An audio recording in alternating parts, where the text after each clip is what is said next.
Hello and welcome to Hot Indonesia, the country's only English language talk show. I am Sandrina Malakiano. Here is this week's HI Hotlist. Minister Matters. Why was the U.S. visit of Defense Chief Prabowo Subianto important? Diplomatic dilemma. Should Indonesia join several Middle Eastern countries in establishing formal relations with Israel? And SIZE Slander. Why a man in East Java is suing his wife over very personal information. As usual, I'm very pleased to be with Sandiaga Uno, former Vice Governor of Jakarta, from his home in South Jakarta. And joining us from her home, also in South Jakarta, TV journalist and Fresh Law School graduate, Sari Latif. Now here's hot topic number 1. Minister Matters. He had been banned from visiting the U.S. over allegations of human rights abuses while he served as a military leader more than 20 years ago. But Prabowo Subianto finally got clearance in his present role as defense minister and met with his American counterpart, Mark Esper, in Washington late last week. The two agreed to enhance military ties. While no specific arms deal was announced, Sandy, could you tell us, how do you view this matter? Wasn't the importance of the visit more symbolic? Well, I think it's a very good progress, very good development. It shows a very strong tie between Indonesia and the United States of America. Prabowo himself went to some kind of a military training in the U.S. and it has been a long while since his last visit. So he has now a new mandate by the president, and the president is sending a very clear signal to the world that Indonesia will play a very active, independent, and we will be friends with countries that is committed to the stability of not only the region but stability globally. And Prabowo always said that 1,000 friends are not enough and one enemy is too many. And this is really a check in terms of box that he shows very, very strong interest to economic relationship, not just military, but because he has been assigned to focus on the food reserve of the country and the logistical reserve agenda in terms of energy and food. This is really a good sign that we have a new chapter with the United States, and also in relations to China, the other power, I guess, big powerful country in the region. We're sending a strong signal that Indonesia will be neutral and will be friends with the countries that have strong interests to strengthen the world peace and also the stability of the region. Okay, human rights groups in both countries actually raised objections to the trip. In your opinion, Sari, do they have valid concerns or is the issue actually done? I'm judging by the U.S. Human rights also is opposing this trip or this grant of visa to U.S. For Mr. Prabowo. Mr. Prabowo is, to me, an indication that U.S. itself is not considering the violations that has been done in the past by Minister Prabowo in terms of a gross violation of human rights in Indonesia, as we all know that. And so whether the topic is it done already or not, until today, even the human rights activists in Indonesia are still strongly wanting to have that remedied, or even a trial or a discussion on that topic, which is always seems to be not able to be attention by the government, including Jokowi's now as a president. So I think that they have a very strong ground too, because the U.S. itself the Senator Patrick Leahy, which is the author of a law that prohibits U.S. military aid to foreign military units that violate human rights with impunity, condemned Trump's administration for this very thing, that they're also violating their own law, order, and justice. So I think that the human rights do have a concern over this matter. Yeah, a strong military relationship with the U.S. is important for any country. As Sandy said, with the growth of China's role in the world, this becomes even more critical. Right, Sandy? Right, and we also want to develop our military industry. And clearly the U.S. have very certain advantage as well as China. So we want to get the best of not only both world, but we want to attract the best of the best of technology for our military and defense industries to grow. And also with the recent expansions of the role of Prabowo by the president, he's mandated to develop a very strong food program so that we could achieve our food self-sufficiency. But I would say that this is beginning of a new sort of like normal.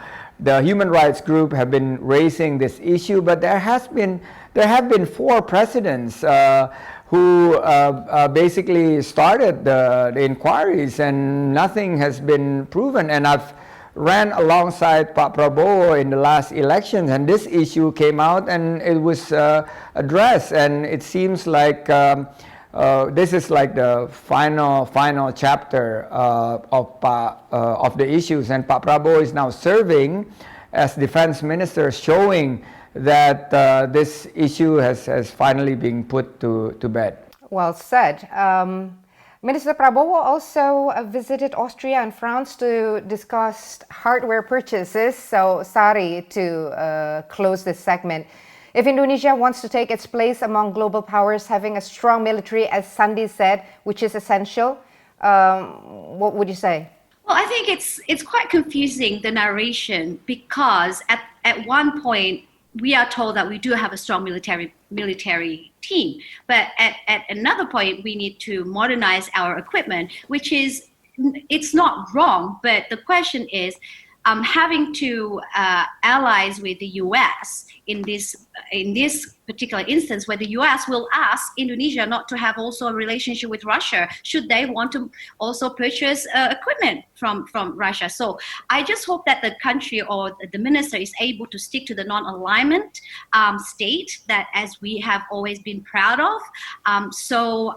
Yeah, and of course, U.S. would love to have Indonesia purchase, equipment, military equipments, and fighter pilot jet, whatever it is, because we do have a big budget for that. But at the same time, again, are we going to be dictated by the U.S.? Should we want to have a let's say shopping from other countries as well in this instance? Okay, now Hot Indonesia will continue shortly with diplomatic dilemma. Should Indonesia open formal ties with Israel?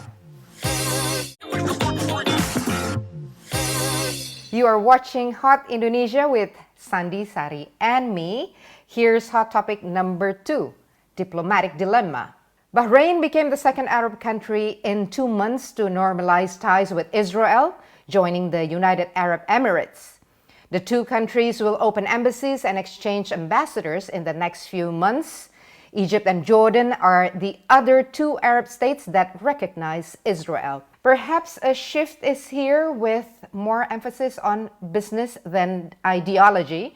Sari, considering these latest global developments, is it time for Indonesia to join the others? Well, it's a very sensitive topic to talk about, I guess, because Indonesia has been a strong support for Palestine in the past, or even till today. Whether we're ready or not ready, I think the question is that how is Indonesia going to, should they want to join Saudi Arabia, allowing or having a relationship, a diplomatic relationship with Israel? How are they going to communicate that to the public? Because this is going to perhaps have a backlash, as Indonesia is majority Muslim state, and Indonesia in the past have very strong opinion about being on the Palestinian side, obviously. But at the same time, if it was for a business perspective, I think it's been done informally between Israel and Indonesia. And I think with if President Jokowi's agenda is to strengthen the economic relationship, also again, being a non-alignment state, this could be a good opportunity. Palestine is objecting to the new ties, which is nothing strange. It has been long seeking recognition as an independent state itself. Sandy, can we possibly do both, continuing to support Palestine's goals while engaging formally with Israel?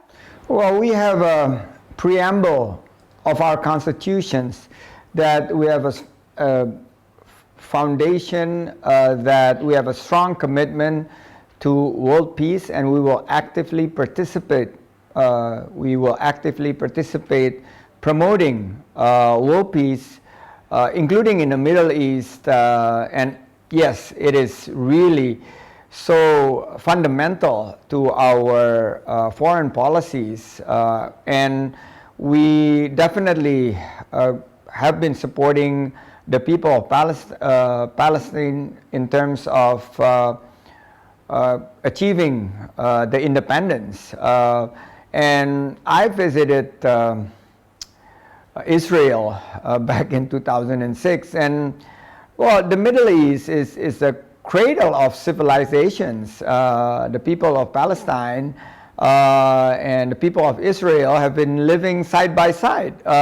It's a dynamic region in the world whereby politics, religions, and culture, as well as the most militarized region of the world. Now, certain countries, UAE, Saudi Arabia, Bahrain have started. I think we need to go into a very domestic approach in terms of asking our ulamas, our leaders, whether we definitely in support of our Palestine brothers and sisters. This is of their best interest. And when I was there in Tel Aviv, in Jerusalem, clearly Israel have a lot of to offer, especially in areas of agriculture. They are very, very advanced. So this is a very delicate issue. Sensitive is what Sari said is the biggest understatement, I guess, yeah, of the century. So we, we need to make sure that the issues will be serving Indonesia's best interests and supporting our Palestinians brothers and sisters. Yeah, each step must be taken really carefully. Sari, you mentioned earlier business with Israel is already being done informally. We know pilgrimage trips by Indonesian Christians are already taking place. And would you agree if our country moves forward for mutual benefit? I think that, yes, with the treatment to ensure that, like, I use sensitive as an understatement, and then there's delicate, it is delicate. But again, I was looking into just some of the great stuff that Israel can offer from the technology, the agriculture, those kind of things that we can also benefit from. And Israel has always been the last several decades to also build a relationship with Indonesia, and they need Indonesia as much as Indonesia could also learn from Israel. Again, this is still about ideology, and communication domestically is important. That's something that the government need to plan out, just to ensure that all the stakeholders agree to we can't make everybody agree, but yes, but at least that the communication and timing is important as well. Not kind of just enforce their decision without involving the stakeholders, and in particular also those who are affected by the war in the Middle East. From your perspective, Sandy, do you think that this is an impossible mission or perhaps a near-term possibility in our changing world? Since I joined politics, I learned that there's a new word, is the possibilities of the impossibilities. So I guess with the rise of Iran and conflicts around the region, we need to be very sensitive. We just make sure that it doesn't overshadow the main priority agenda of the current government and not really jeopardizing the Palestinian cause.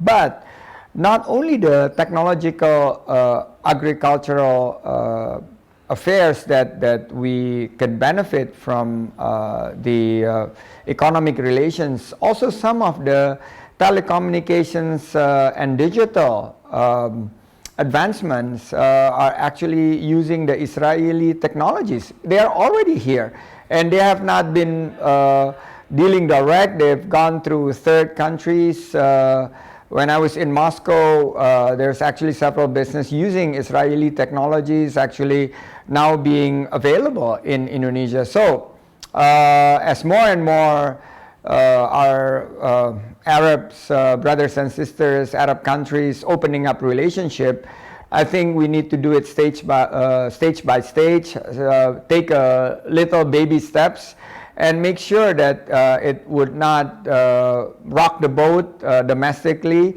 It will not be controversial because Jokowi have a lot of agendas with COVID-19, with the recently passed job creation bills.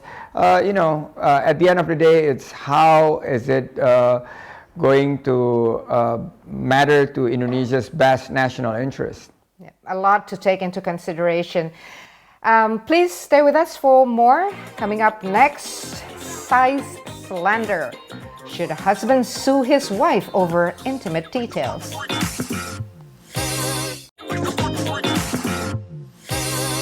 You are watching Hot Indonesia from Jakarta. Hot topic number 3, SIZE SLANDER. A 48-year-old husband in Probolinggo, East Java, felt he had to defend his honor. He said his 46-year-old wife began gossiping to others in the traditional market where they worked about the small size of his private pots. So he reported her and her friend to the police for defamation. Personally, I don't know what to say, except that I believe right now our HI producer is waiting to see how we manage to discuss this topic with a straight face, guys. Well, of course, I am of the opinion that we should keep all intimate or private matters to ourselves. I'll go to you first, Sari. This is your domain, I mean the legal domain. Legally speaking, does the husband have a basis for his claim? Well, I mean, there is a defamation clause in the Indonesian Penal, Code of Law. So does he have a ground? He does, because there's also a level type of defamation, and this should go under a simple defamation. So yeah, he has a ground to make a case of this towards his wife. Okay. The couple, as reported, have been married for less than 1 year. They reportedly have been facing problems these last couple of months, and the wife has since filed for divorce. Sandy, is it just my assumption, or do these kinds of cases happen in Indonesia seemingly more than other places? Who picked this topic? It must have been Dalton Tanonaka picking up this topic. He needs entertainment from us. After a very two heavy topics in Hot Indonesia, finally a topic that we could, what? So, I don't know. I mean, maybe the wife is stating the truth. So, is it a defamation when the wife is basically revealing the reality? I don't know. I mean, this is so absurd and awkward being discussed in public. But I'm going to ask you guys, does really size matter? Are we talking about pizza or what? And this is something that's supposed to be very private, and you don't discuss this openly. But anyway, strange things happen. This is, I guess, a new era of transparencies. Wife wants to make sure that she is, getting third-party opinion on that. But yeah, I guess let's bring it back to our Indonesian culture, whereby we honor privacy, and it's something that I should say that should be resolved within their bedroom talk, and it should not go out. That's my opinion. The question is, how are the police going to find evidence and do the investigation? Okay, it's now feedback time.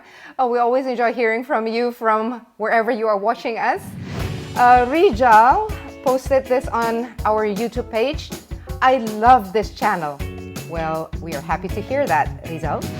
And one more post from YouTube. Yoda sent this question. Is Sandy reading from a paper or a tablet? Short answer, Sandy. I have a tablet that shows the numbers and some of the facts that I'm reading, but I have not been using papers at least now for a good 2 to 2.5 years. When I was in Jakarta City, they use papers, but since I left the City Hall, it's been paper-free. Me and Sari are still paper people. Okay. Here you go. This is a tablet. Yeah. Here's how to contact us with your feedback. Email us to hotIndo@theindonesiachannel.com or comment through our Hot Indonesia or Indonesia Channel Twitter, Facebook, Instagram, and YouTube pages. Final words, Sandy? Earlier in this week, Pak Prabowo celebrated his 69th birthday. He's looking young and he's looking very healthy, so I wish many happy returns of the day for Pak Prabowo, and good luck on your trip to the US as well as to Europe. Happy birthday, Pak Prabowo. Final words, Sari?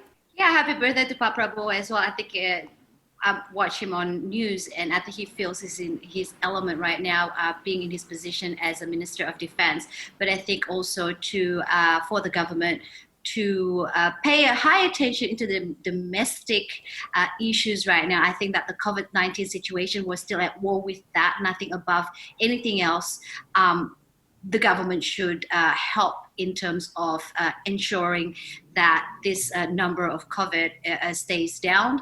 And the last thing also, to start focusing on, if the vaccine is going to be released sometime in December, or a test is going to be, people are going to be taking this vaccine, a law should be considered whether, if the vaccine doesn't work, does the citizen get a protection from any side effect of this vaccine. I think that's, more than anything, should be the highest priority for the country.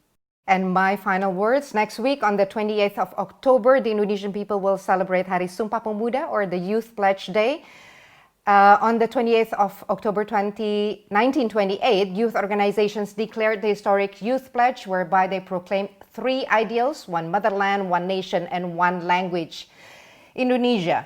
Amidst all the COVID-19 challenges this country has been facing, this would be a very good time to remind ourselves to embrace diversity and respect our differences. Let's look around, lend a helping hand to those in need, because as a country, as a nation, we are one. And that's Hot Indonesia for this week. For Sandiaga Uno and Sari Latif, I'm Sandrina Malakiano. Thank you for watching, and see you next time.